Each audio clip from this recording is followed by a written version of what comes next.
Alhamdulillahirabbil alamin, wassalatu wassalamu ala asrofil anbiya'i wal mursalin sayyidina Muhammadin wa ala alihi wa sahbihi ajmain, amma ba'du.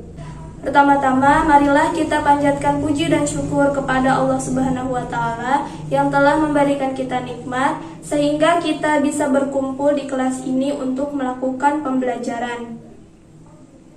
Sholawat beserta salam, marilah kita junjungkan kepada Nabi besar Nabi Muhammad Sallallahu Alaihi Wasallam. Apa kabar kalian semuanya? Alhamdulillah. Alhamdulillah juga di hari yang cerah ini kita bisa berkumpul di kelas ini untuk melakukan pembelajaran. Sebelum kita ke pembelajaran, Ibu akan mengabsen terlebih dahulu ya. Yang pertama, Rifda Zahra Afifah hadir. Lilis Mukhlisoh, Fahrul Anam, Anida Eka Utami, dan Cecep Lalang. Alhamdulillah semuanya masuk pada hari ini. Agar pembelajaran ini efektif, Ibu akan membereskan tempat duduk kalian terlebih dahulu. Jika ada yang masih mengobrol atau masih sarapan, segera diselesaikan ya. Nah, apabila sudah dirasa selesai semua, sebelum kita memulai pembelajaran, kita akan berdoa terlebih dahulu. Silahkan kepada ketua kelas untuk memimpin doanya.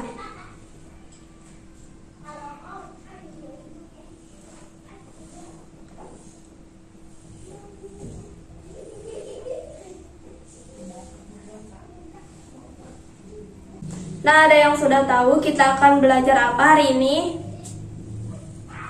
Nah, hari ini kita akan belajar tentang bab saling menasihati dan berbuat baik melalui pendekatan saintifik kooperatif, model pembelajaran project based learning, dan metode ceramah. Ibu harap kalian dapat mengetahui bagaimana untuk saling menasihati terhadap kebaikan dan berbuat baik. Dan dalil Al-Quran yang menjelaskan tentang saling menasihati dan berbuat baik, yaitu Quran Surat Al-Luqman ayat 13-14 dan Quran Surat Al-Baqarah ayat 83. Nah, kalian sudah tahu belum sih apa itu nasihat dan berbuat baik? Ada yang bisa memberikan contohnya? Silakan Rifda. Bagus.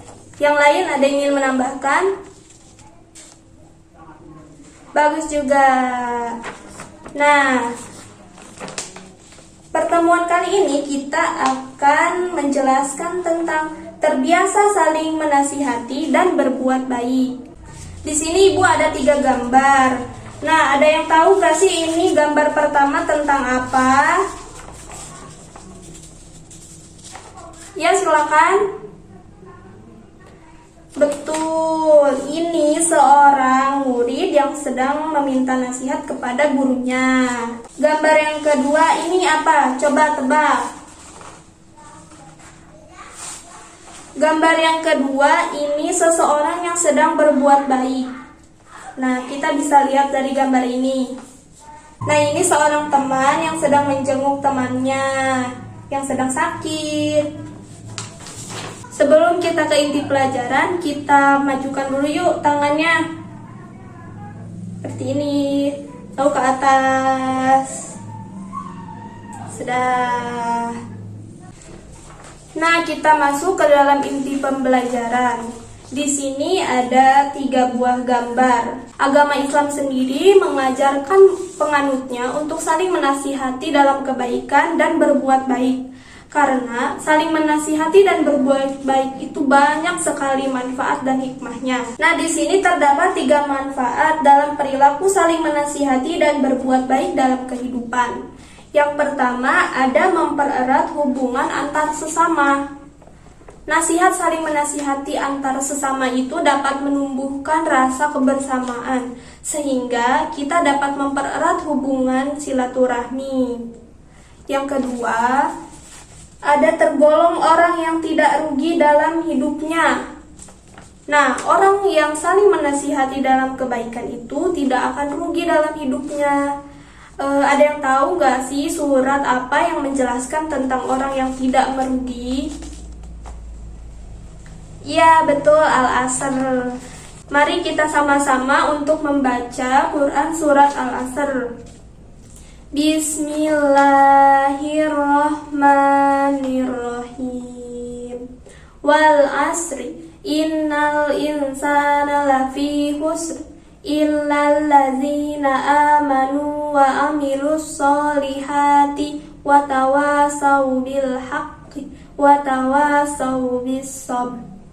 Yang artinya, demi masa sungguh manusia berada dalam kerugian, kecuali orang yang beriman dan mengerjakan kebajikan serta saling menasihati untuk kebenaran dan saling menasihati untuk kesabaran. Quran surat Al-Asr ayat 1-3. Yang ketiga ada selalu terkontrol. Maksudnya apa?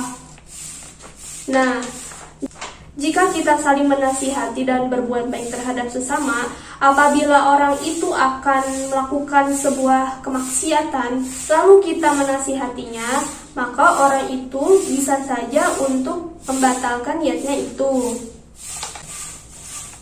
Selanjutnya, makna saling menasihati dan berbuat baik. Ada yang tahu apa itu saling menasihati dan berbuat baik? Belum tahu ya? Nah, di sini Ibu akan menjelaskannya, makna tentang saling menasihati dan berbuat baik. Nah, di sini makna nasihat. Nasihat itu berasal dari bahasa Arab. Namun, di dalam bahasa Arab itu tidak ada kata nasihat, namun ada akar katanya yang berasal dari kata nasohu, yang berarti ikhlas. Dalam Kamus Besar Bahasa Indonesia, nasihat diartikan secara sederhana yaitu ajaran atau pelajaran yang baik, atau bisa diartikan juga anjuran, petunjuk, peringatan, teguran yang baik, kehendak baik. Saling menasihati berarti saling menganjurkan kebaikan, saling menghendaki kebaikan, dan saling mengingatkan. Nah, kata nasihat juga disebutkan dalam beberapa hadis. Di antaranya hadis yang diriwayatkan oleh Muslim dari Tamim Al-Dari. Rasulullah Shallallahu alaihi wasallam bersabda, "Ad-dinun nasihatu qulna liman qala lillahi wa li kitabihi wa li rasulihi wa li a'immatil muslimina wa ammatihim." Hadis riwayat Muslim.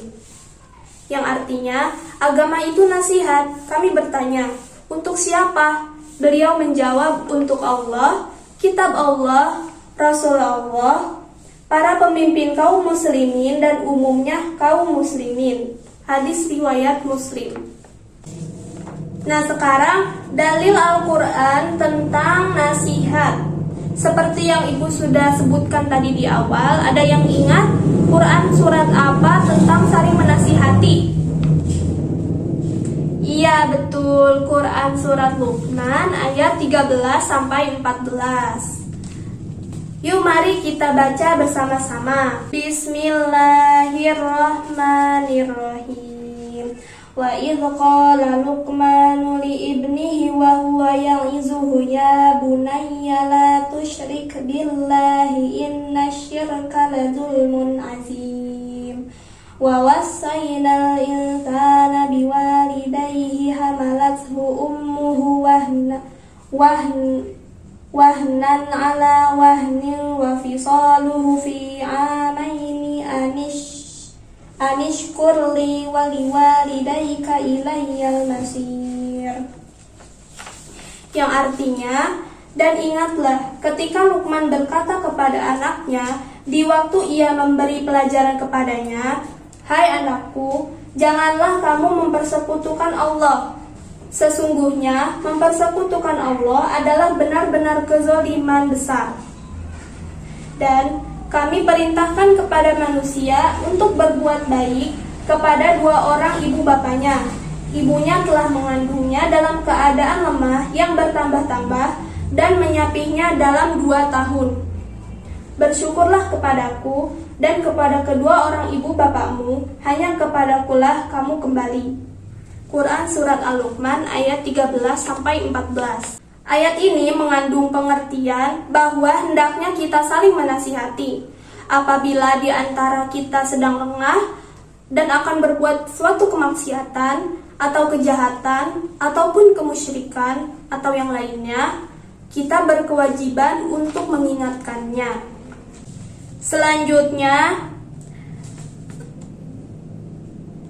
Selanjutnya di sini dituliskan Al-Khattabi dan ulama lain memberikan arti nasihat sebagaimana yang dikutip oleh Al-Nawawi pada Syarah Muslim. Nah, di sini ada beberapa pengertian terhadap nasihat. Yang pertama ada nasihat untuk Allah. Apa itu nasihat untuk Allah? Nah, nasihat untuk Allah diartikan beriman kepada Allah dan tidak menyekutukannya, mematuhi perintahnya dan menjauhi segala larangannya.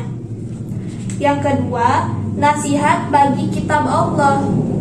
Ada yang tahu apa ini nasihat bagi kitab Allah?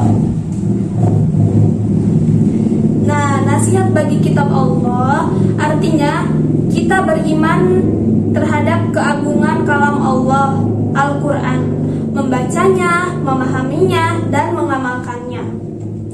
Yang ketiga, nasihat kepada Rasulnya. Artinya di sini nasihat kepada Rasulnya itu kita mengimani kebenarannya, patuh segala yang datang daripadanya, dan menghidupkan sunnah-sunnahnya. Yang keempat, nasihat terhadap para pemimpin umat Islam, yang artinya kita membantu mereka dalam melaksanakan kebenaran, taat segala perintahnya, dan memberikan masukan saran secara sopan jika mereka sudah menyimpang. Dan yang terakhir, nasihat kepada kaum muslimin. Apa itu artinya nasihat kepada kaum muslimin? Artinya kita memberikan petunjuk dan bimbingan kepada mereka untuk kemaslahatan dunia dan akhirat serta mencegah mereka dari gangguan. Nah, kita tadi sudah membahas tentang saling menasihati. Selanjutnya, makna berbuat baik atau berbuat ihsan. Kata ihsan di sini diartikan secara sederhana artinya berbuat baik.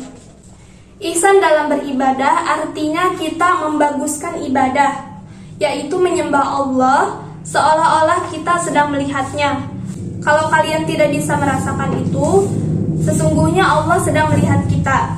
Artinya, usahakan ibadah dibuat yang paling bagus dengan menjaga adab dan tata keramanya, baik lahir maupun batin, terutama keikhlasan, kehusyuan, dan kehuduannya. Sedangkan ihsan berbuat baik dalam bermuamalah sesama manusia, misalnya kita dengan menjaga silaturahmi, membantu kerepotan dan kekurangannya.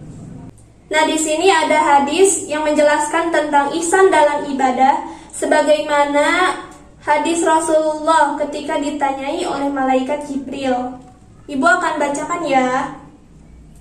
Qala fa'akhbirni anil ihsani qala anta budullaha ka'annaka tarah fa illam takun tarahu fa innahu yarak. Hadis riwayat Muslim. Yang artinya, kemudian ia berkata lagi, beritakan padaku tentang ihsan. Lalu Rasulullah bersabda, kamu menyembah Allah seakan-akan kamu melihatnya, dan jika kamu tidak dapat melihatnya, maka sesungguhnya Allah sedang melihat kamu. Hadis riwayat Muslim. Selanjutnya, firman Allah yang menjelaskan tentang berbuat baik atau berbuat ihsan. Nah, ada yang masih ingat Quran surat apa yang menjelaskan tentang berbuat baik atau ihsan? Betul, Quran surat Al-Baqarah ayat 83. Nah, mari kita membacanya bersama-sama lagi ya. Kalau tidak kelihatan, bisa dibuka Al-Qur'annya masing-masing. Bismillahirrahmanirrahim. Wa'budullaha wa la tusyriku bihi syai'an wa bil walidaini ihsanan wa bizil qurba wal yatama wal masakini wal jari zil qurba wal jaril junubi was sahibi bil janbi wabnis sabili wa ma malakat aymanukum innallaha la yuhibbu man kana mukhtalan fakhura. Yang artinya, sembahlah Allah dan janganlah kamu mempersekutukannya dengan sesuatu apapun, dan berbuat baiklah kepada kedua orang tuamu, karib kerabat, anak-anak yatim, orang-orang miskin, tetangga yang dekat dan tetangga yang jauh, teman sejawat, ibnu sabil, dan hamba sahayamu. Sesungguhnya Allah tidak menyukai orang-orang yang sombong dan membangga-banggakan diri. Quran Surat Al-Baqarah ayat 83. Nah, dalam ayat ini ditegaskan bahwa kita sebagai orang yang beriman hendaknya senantiasa selalu berbuat baik kepada kedua orang tua, kerabat, kepada anak-anak yatim, dan kepada orang-orang miskin, berkata yang baik, mengerjakan sholat, dan menunaikan zakat. Nah, kita tadi sudah mengetahui dalil tentang berbuat baik atau ihsan. Selanjutnya ada macam-macam nasihat dan berbuat baik. Di sini kita bisa lihat, yang pertama, nasihat bersyukur kepada Allah Subhanahu wa taala. Yang kedua, nasihat berterima kasih kepada kedua orang tua. Yang selanjutnya, dalam berbuat baik, yang pertama berbuat baik kepada sesama manusia. Yang kedua, berbuat baik kepada Allah. Nah, nasihat bersyukur kepada Allah itu seperti apa? Ada yang sudah tahu nasihat bersyukur kepada Allah? Sebagaimana yang telah kita ketahui tadi dalam Quran Surat Luqman ayat 13-14 yang berisi tentang nasihat, Luqman Al-Hakim itu memberikan nasihat kepada anaknya. Siapa Luqman Al-Hakim ini? Ada yang sudah tahu? Ada yang sudah dengar tentang Luqman Al-Hakim? Nah, iya. Luqman Al-Hakim itu seorang ahli hikmah, bukan seorang nabi yang diberi wahyu. Al-hikmah artinya paham agama, diberi akal yang kritis dan selalu benar. Itu arti dari al-hikmah. Nah, isi nasihat yang diberikan kepada anaknya itu berisi tentang bersyukur kepada Allah, tidak menyekutukannya atau tidak syirik dengan sesuatu, karena sesungguhnya syirik itu suatu penganiayaan yang agung.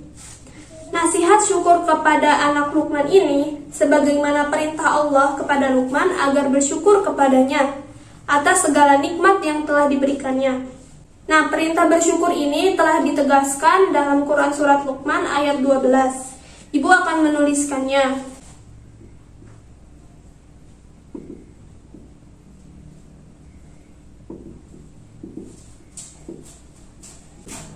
Nah, ini dia ayat Al-Quran yang menegaskan bahwa kita diperintahkan untuk bersyukur. Mari kita membacanya bersama-sama. Bismillahirrahmanirrahim. Walaqad atayna Luqmana hikmata anishkur lillahi wa man yashkur fa innama yashkuru li nafsihi. فَإِنَّمَا يَشْكُرُ لِنَفْسِهِ وَمَنْ كَفَرَ فَإِنَّ اللَّهُ غَنِيٌّ حَمِيدٌ. Yang artinya, dan sesungguhnya telah kami berikan nikmat kepada Luqman, yaitu bersyukurlah kepada Allah, dan barang siapa yang bersyukur kepada Allah, maka sesungguhnya ia bersyukur untuk dirinya sendiri. Dan barang siapa yang tidak bersyukur, maka sesungguhnya Allah Maha Kaya lagi Maha Terpuji. Quran Surat Luqman ayat 12. Nah, selanjutnya nasihat berterima kasih kepada orang tua.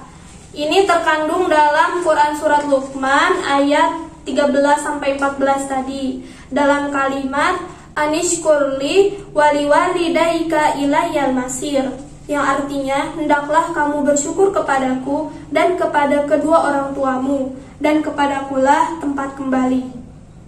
Nah, ayat ini menunjukkan betapa agung dan tingginya bersyukur kepada kedua orang tua yang dijatuhkan setelah perintah menyembah kepada Allah tadi. Orang tua itu merupakan manusia pertama dan utama di antara sekian banyak manusia yang lebih berhak menerima kebaikan dari anak-anaknya. Dari orang tua inilah kita lahir, diberikan kasih sayang, sehingga kita bisa hidup dengan sempurna. Dengan perhatian orang tua inilah anak menjadi dewasa. Bahkan dengan kesungguhan orang tua, anak menjadi orang yang pandai, dan berkat doanya kita menjadi orang yang sukses. Selanjutnya, berbuat baik kepada Allah. Berbuat baik kepada Allah ini artinya kita menyembah Allah, menetaati segala perintahnya dan menjauhi segala larangannya dengan rendah hati dan rendah diri, disertai rasa cinta dan agung. Ihsan dalam beribadah ini sesuai yang kita sudah ketahui tadi, artinya kita menjalankan kewajiban Allah dan sunnah-sunnahnya, bahkan adab-adabnya. Ibadah yang baik adalah ibadah yang dikerjakan seolah-olah melihat Allah atau Allah yang sedang melihat kita. Selanjutnya, berbuat baik kepada sesama manusia. Berbuat baik dalam urutan Al-Quran mesti orang tua terlebih dahulu, kemudian orang yang terdekat, dan yang paling dekat. Urutannya itu yang pertama kedua orang tua, yang kedua kerabat, yaitu orang yang dekat hubungan keturunan seperti anak, cucu, saudara kandung, paman, bibi, dan lain-lainnya. Mereka itu lebih berhak menerima kebaikan dari saudaranya karena mereka orang yang terdekat kepada orang tua. Ketiga, kepada anak yatim. Anak yatim itu seseorang anak yang telah ditinggal wafat bapaknya. Bapaknya itu yang menjadi harapan masa depannya telah tiada. Sementara sang ibu belum tentu semampu bapak dalam memenuhi kebutuhan sehari-hari. Yang keempat, orang miskin. Apa sih arti miskin tuh? Ada yang bisa menjelaskan? Nah, orang miskin itu yakni orang yang tidak memiliki pekerjaan tetap dan tidak mampu mencukupi kebutuhan keluarganya. Orang miskin perlu mendapat perbuatan ihsan dari kaum muslimin agar kondisi masyarakat mendapat ketenangan dan tidak timbul pencurian atau kejahatan. Nah, orang miskin ini ada dua macam. Yang pertama, miskin uzur. Apa itu miskin uzur? Nah, miskin uzur ini orang yang lemah, tidak mampu berusaha. Dia tidak mampu untuk melakukan pekerjaan karena kondisinya yang sudah lemah. Nah, orang yang seperti itu perlu mendapatkan perbuatan ihsan. Yang kedua, miskin karena tidak uzur. Bagaimana itu? Nah, orang yang miskin tidak uzur ini orang yang miskin karena hidupnya yang selalu berfoya-foya. Nah, orang miskin ini juga perlu mendapatkan perbuatan ihsan dan juga mendapatkan nasihat supaya dia tidak berfoya-foya kembali agar kehidupannya semakin membaik. Yang kelima, tetangga dekat. Yang keenam, tetangga jauh. Yang ketujuh, teman sejawat. Dan yang terakhir, budak atau seseorang yang berstatus budak. Nah, kita tadi sudah mengetahui tentang saling menasihati dan berbuat baik. Sekarang ada yang ingin bertanya yang berkaitan tentang saling menasihati dan berbuat baik? Ya, silakan Lilis. Oke, terima kasih. Pertanyaannya bagus. Ibu akan menjawabnya. Oh ya, tadi pertanyaannya bagaimana sih bentuk-bentuk perbuatan baik sesama manusia itu? Perbuatan baik yang kita lakukan terhadap sesama manusia bisa dalam bentuk ucapan, perbuatan, sikap, secara moral ataupun material. Nah, contohnya ketika kita sedang mempunyai makanan lebih, kita akan memberikannya kepada tetangga, ataupun jika mereka sedang mengalami masalah, kita bisa menasihatinya dan memberikan dukungan moral kepadanya. Bagaimana Lilis, sudah cukup? Ya, terima kasih. Sekarang Ibu akan memberikan tugas kepada kalian untuk minggu depan dan Ibu akan mengeceknya.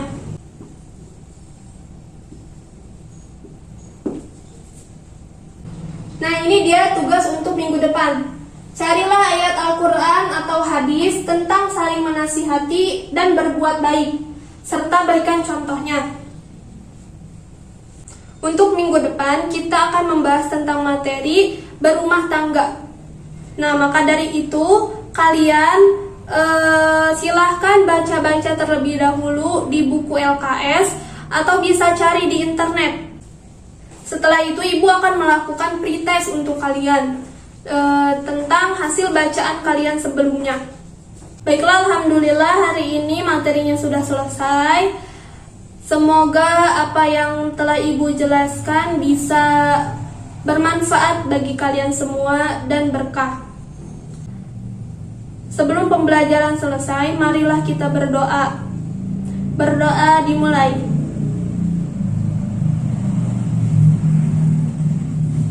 Alhamdulillahirabbil alamin. Baiklah, terima kasih kepada anak-anak yang sudah memperhatikan. Kurang lebihnya mohon maaf. Wassalamualaikum warahmatullahi wabarakatuh.